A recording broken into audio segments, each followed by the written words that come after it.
కేతిరెడ్డి వెంకటరమణారెడ్డి వ్యవసాయ క్షేత్రంలో రెండు ఎకరాల 42 గుంటల భూమి ప్రభుత్వ భూమి అని నిర్ధారించిన రెవెన్యూ యంత్రాంగం స్వాధీనం చేసుకునేందుకు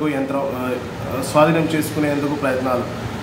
శ్రీ సత్యసాయి జిల్లా ధర్మవరం మాజీ ఎమ్మెల్యే కేతిరెడ్డి వెంకటరమణారెడ్డి ధర్మవరం చెరువు సమీపంలో గుర్రాల కొండపై నిర్మించుకున్న వ్యవసాయ క్షేత్రంలో ప్రభుత్వ భూమి 2 ఎకరాల 42 గుంటలు ఉన్నట్లు రెవెన్యూ అధికారులు గుర్తించారు. సర్వే నెంబర్ 905/2 2 ఎకరాల 42 గుంటలు మాజీ ఎమ్మెల్యే సోదరుడు కేతిరెడ్డి వెంకటకృష్ణారెడ్డి భార్య గాలి వసుమతి పేరుతో రిజిస్టర్ అయింది.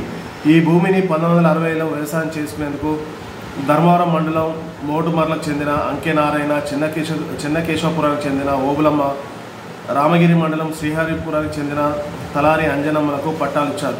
వారు ఈ భూమిని గాలి వసుమతికి విక్రయించినట్టు రిజిస్టర్ చేయించారు.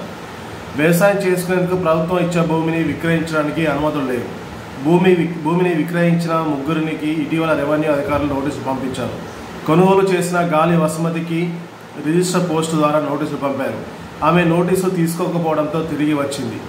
గుర్రాలకొండ వ్యవసాయ క్షేత్రంలో ప్రభుత్వ భూమిని గుర్తించి నిబంధనల ప్రకారం స్వాధీనం చేసుకోవాలనేసి హైకోర్టు ఇటీవల ఉత్తర్వులు జారీ చేసింది. ఈ మేరకు గురువారం